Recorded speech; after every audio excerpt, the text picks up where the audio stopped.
Today I have come to the Forest Lawn Cemetery in Buffalo, New York. I have come today to pay my respects to Kristen Marie Pfaff. Pfaff was born to Janet Pfaff and her first husband, Mike Parco, in Buffalo, New York. Her birth father comes from a family of several highly successful musicians.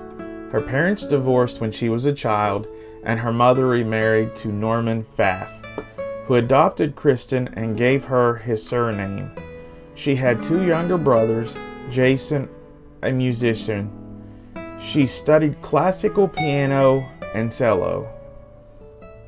After graduating from Catholic High School, Buffalo Academy of the Sacred Heart in 1985, Pfaff spent a short time in Europe and briefly attended Boston College before ultimately finishing at the University of Minnesota, majoring in women's studies.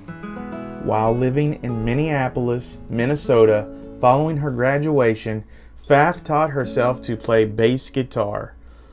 She, guitarist, vocalist Joachim Brewer, formerly of Minneapolis band The Bastards, and drummer Matt Insminger formed the band Janitor Joe in 1991. While on tour in California with her band Janitor Joe, Courtney Love would try to draft Pfaff to her band Hole, which at first she declined but later accepted.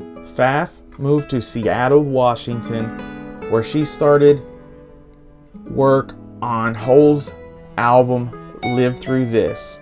It has been reported that Pfaff did not like the Seattle, Washington scene as it was riddled with drugs and she was against drugs.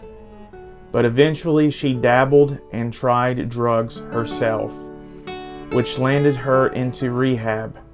While living in Seattle, not all was bad. She had made friends, and one of those friends happened to be the lead singer of Nirvana, Kurt Cobain.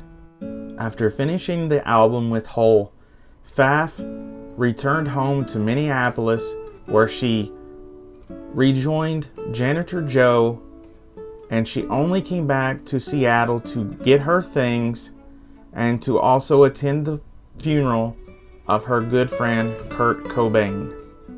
On June the 16th, 1994, at around 9:30 a.m., Pfaff was found dead in her Seattle apartment by Paul Erickson, a friend with whom she had planned to leave for Minneapolis that day. She was 27 years old. Her official cause of death was acute heroin intoxication, which has been disputed to this very day.